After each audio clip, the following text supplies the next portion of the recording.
Assalamualaikum warahmatullahi wabarakatuh. Sebelumnya perkenalkan, nama saya Muhammad Fahik Khalil Stefan dengan NPM 2312011537, ingin memaparkan materi tentang hukum pemerintahan daerah yang diampuh oleh dosen Dr. Zulkarnain Ridwan SHMH tentang peraturan daerah Provinsi Lampung nomor 19 tahun 2025 tentang anggaran pendapatan dan belanja daerah Provinsi Lampung tahun anggaran 2025.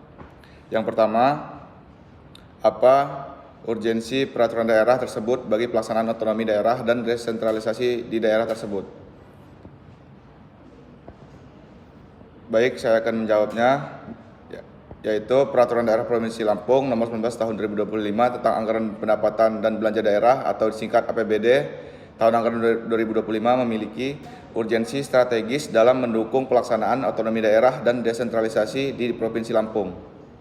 Secara fundamental, Perda ini menjadi instrumen kunci dalam mewujudkan hak dan kewajiban daerah dalam mengatur dan mengurus sendiri urusan pemerintah sesuai amanat Undang-Undang Dasar 1945 dan Undang-Undang Nomor 23 Tahun 2014 tentang Pemerintahan Daerah. Pasal 2 ayat 1 Perda ini secara tegas menyatakan bahwa APBD merupakan wujud pelaksanaan kewenangan otonomi daerah yang disarankan atau yang diarahkan untuk mendukung pembangunan berkeadilan dan peningkatan kesejahteraan masyarakat. Selanjutnya, menunjukkan komitmen daerah dalam menjalankan hak otonominya. Urgensi Perda ini terlihat jelas dalam pengaturan mengenai kewenangan fiskal daerah. Pasal 4 mengatur secara rinci sumber-sumber pendapatan daerah yang mencakup pendapatan asli daerah atau kita bisa singkat dengan PAD. Dana perimbangan dan pendapatan lain yang sah mencerminkan prinsip desentralisasi fiskal di mana daerah diberi kewenangan untuk menggali sumber pembiayaan pembangunannya sendiri.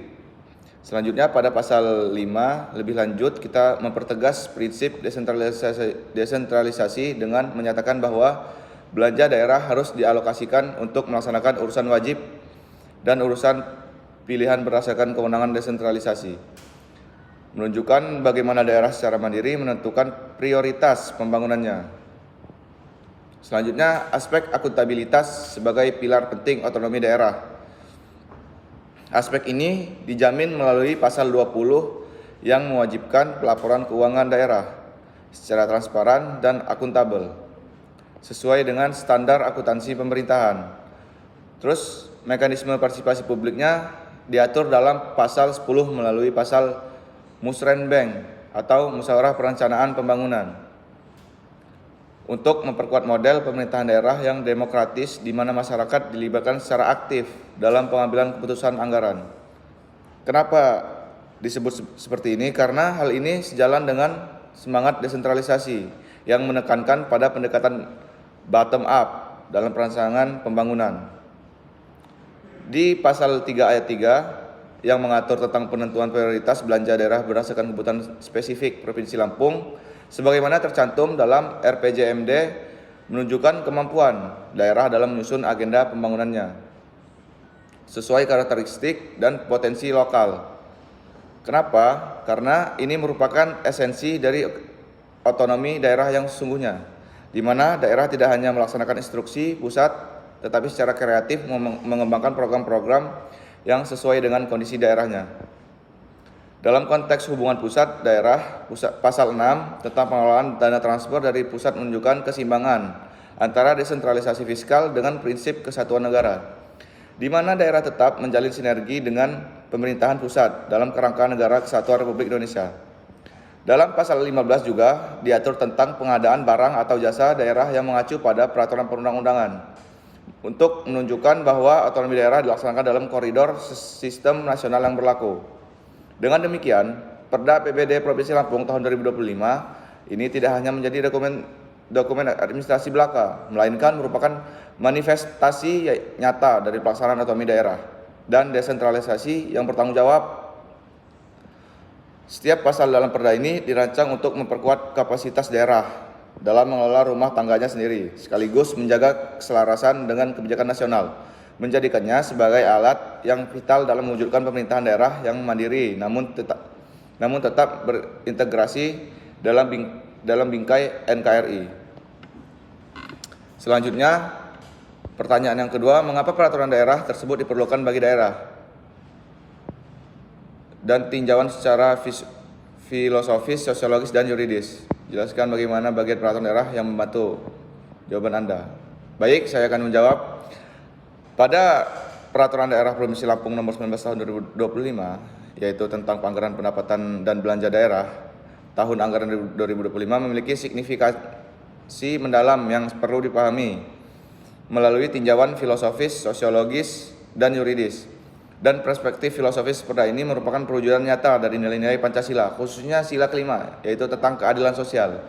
Dalam pasal 8 dalam perda ini secara tegas mengamanatkan alokasi anggaran untuk program pro rakyat miskin, mencerminkan komitmen untuk mewujudkan keadilan distributif dalam pembangunan daerah. Prinsip kedaulatan rakyat juga terlihat dalam pasal 10 yang mewajibkan proses musrenbeng atau musyawarah perencanaan pembangunan sebagai bentuk partisipasi publik dalam penyusunan anggaran. Kemudian secara sosiologis, perda ini sangat relevan dengan karakteristik masyarakat Lampung yang agraris dan memiliki kekhasan budaya.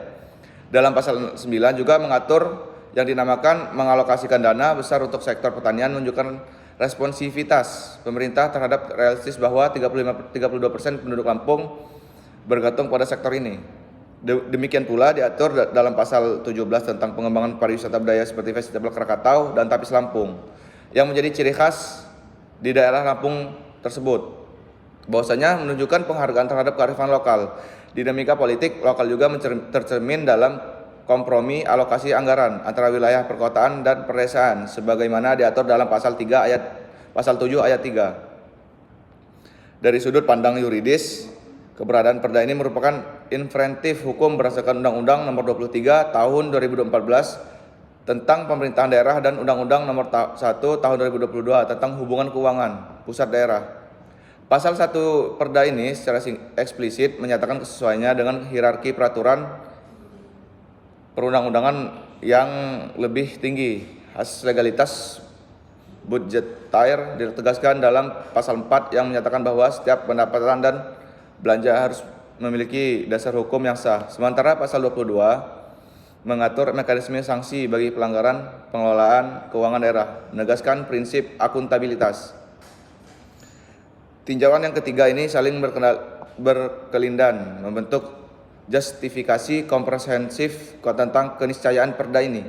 Filosofi keadilan sosial diwujudkan melalui program-program nyata yang responsif terhadap kondisi sosiologis masyarakat.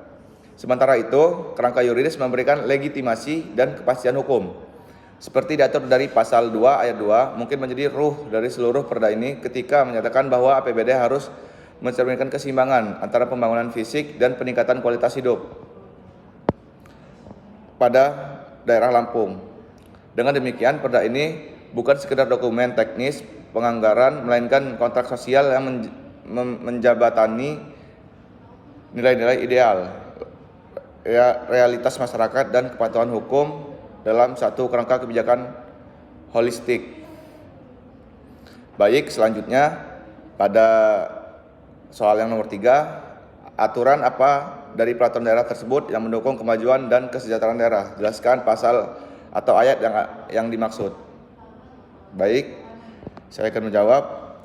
Pada Peraturan Daerah Provinsi Lampung Nomor 19 Tahun 2025 tentang Anggaran Pendapatan dan Belanja Daerah tahun 2025 memuat sejumlah aturan strategis yang secara khusus dirancang untuk mendorong kemajuan dan kesejahteraan masyarakat di wilayah Lampung. Dalam perda ini terdapat beberapa pasal kunci yang menjadi pilar pembangunan daerah. Yang pertama, pasal 9 ayat 2 secara tegas mengalokasikan anggaran sebesar 1,35 triliun khusus untuk pengembangan sektor pertanian yang menjadi tulang punggung ekonomi Lampung. Alokasi ini mencakup pembangunan infrastruktur irigasi di 15 kabupaten yang ada di Lampung dan untuk pelatihan teknologi pertanian bagi 5.000 petani serta program kredit usaha rakyat dengan bunga rendah.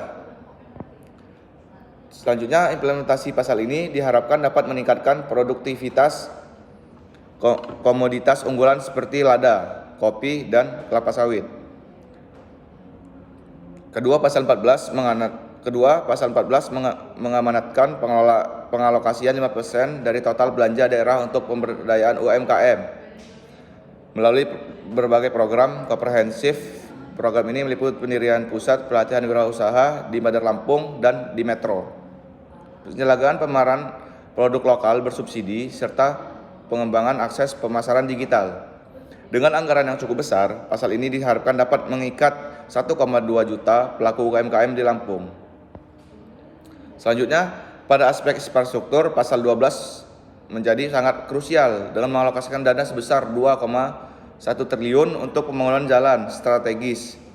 Fokus utamanya untuk aspek infrastruktur ini adalah penyelesaian jalan lintas barat, yaitu di Bakahuni sampai di Liwa, dan peningkatan jalan poros ekonomi, yaitu dari daerah Kutabumi sampai ke daerah Kalianda, yang akan meningkatkan konektivitas dan memperlancar distribusi hasil pertanian. Pembangunan jembatan penghubung pulau-pulau kecil juga menjadi prioritas dalam pasal ini. Selanjutnya, di bidang pendidikan, pasal 11 menetapkan alokasi 20% belanja daerah yang digunakan secara efektif untuk berbagai program peningkatan kualitas SDM. Program unggulan meliputi pemberian beasiswa prestasi untuk 10.000 siswa dan rehabilitas 150 sekolah rusak berat, serta pengadaan laboratorium SMK khususnya di bidang pertanian. Pasal ini juga mendorong kerjasama dengan industri melalui program SMK masuk desa atau di sektor agroin industri. Untuk meningkatkan derajat kesejahteraan masyarakat, pasal 16 mengatur pembangunan 5 puskesmas rawat inap baru, pengoperasian mobile klinik di daerah terisolir, serta pendirian stunting center di 10 kabupaten. Alokasi anggaran kesehatan sebesar 10% diharapkan dapat menurunkan angka stunting dari 28% menjadi 22% karena untuk meningkatkan rasio dokter puskesmas. Selanjutnya, pasal 8 ayat 2 khusus mengatur program perlindungan sosial melalui pembantuan tunai bagi 50.000 keluarga miskin ekstrim dengan menggunakan mekanisme basis data terpadu. Program ini menjadi jaring pengaman sosial yang sangat penting di tengah tantangan ekonomi global. Selanjutnya, di era digitalisasi, pasal 19 menjadi pionir dengan mengalokasikan anggaran untuk pengembangan sistem e-government terintegrasi. Program unggulan meliputi pengembangan satu data Lampung, aplikasi pelaporan publik Lampung terkini, serta digitalisasi pelayanan perizinan yang bertujuan mencapai 80% pelayanan online pada tahun 2025. Selanjutnya, pasal 17 memberikan perhatian khusus pada pengembangan pariwisata melalui revitalisasi objek wisata utama seperti Krakatau atau Pantai Mutun, penyelenggaraan Festival Budaya Tapis Lampung, serta pelatihan guide wisata berstandar nasional dengan anggaran yang memadai. Pasal ini menargetkan peningkatan kunjungan wisatawan sebesar 25%. Dan terakhir, pasal 13 ayat 4 mengatur pembangunan 20 unit sistem penyediaan air minum atau SPAM di wilayah pedesaan yang rawan air. Program ini tidak hanya meningkatkan akses air bersih dari 65% menjadi 85%, tetapi juga mengkontribusi pada penurunan angka stunting akibat masalah sanitasi. Setiap pasal dalam perda ini dirancang untuk saling melengkapi dan menciptakan efek multi-pilar bagi perekonomian daerah. Implementasi konsisten dari berbagai asas tersebut diharapkan dapat mengakselerasi pertumbuhan ekonomi Lampung sekaligus meningkatkan kesejahteraan masyarakat secara merata di seluruh wilayah Lampung. Yang terakhir, jelaskan mengapa daerah lain perlu membuat peraturan daerah yang sama. Jadi, peraturan daerah Provinsi Lampung Nomor 19 tahun 2005 tentang APBD tahun 2025 merupakan contoh ideal yang perlu diadopsi daerah lain karena beberapa alasan mendasar. Yang pertama, perda ini memenuhi amanat konstitusional dan legal formal sebagaimana diatur dalam Undang-Undang Nomor 23 tahun 2014 tentang mewajibkan setiap daerah memiliki dasar hukum pengelola keuangan. Tanpa perda semacam ini, daerah akan kesulitan menjalani otonomi fiskal secara sah dan terukur. Terus yang kedua, perda ini menaruhkan model penganggaran berbasis karakteristik lokal yang bisa diadaptasi sesuai potensi masing-masing daerah. Seperti alokasi khusus untuk sektor pertanian di wilayah Lampung mencapai sekitar 30% belanja produktif. Daerah lain dapat menyesuaikan dengan keunggulan lokalnya. Misalnya, daerah kepulauan dapat memprioritaskan anggaran untuk transportasi laut dan ekowisata, sementara daerah industri bisa fokus pada pengembangan kawasan ekonomi khusus. Selanjutnya, yang ketiga, mekanisme pengawasan dan transparansi dalam Perda ini layak dicontoh. Adanya ketentuan sanksi untuk pelanggaran pengelolaan anggaran dan mekanisme musrenbang yang melibatkan masyarakat menjadi sistem checks and balance yang efektif. Pengalaman Lampung menunjukkan bahwa model ini mampu mengurangi praktik markup proyek hingga 40%, sekaligus meningkatkan akuntabilitas publik. Keempat, Perda ini responsif terhadap tantangan kontemporer seperti perubahan iklim dan transformasi digital. Alokasi anggaran untuk adaptasi iklim dan pengembangan smart city di Lampung dapat menjadi referensi bagi daerah lain yang menghadapi masalah serupa. Daerah rawan bencana misalnya bisa mengadopsi model penganggaran mitigasi atau bencana yang terintegrasi. Kemudian yang terakhir, keselarasan Perda ini dengan rencana pembangunan nasional menjadikannya contoh baik sinergi pusat, daerah maupun desa dengan menyelesaikan prioritas anggaran daerah dengan target SDGs dan RPJMN. Lampung menunjukkan bagaimana otonomi daerah dapat berjalan seiring dengan kebijakan nasional. Daerah lain yang mengadopsi model serupa akan lebih mudah mengakses dana transfer pusat dan program nasional. Jadi pada intinya, Perda APBD Lampung 2025 layak menjadi rujukan karena menggabungkan kepatuhan hukum, responsivitas lokal, sistem pengawasan kuat, dan visi pembangunan berkelanjutan.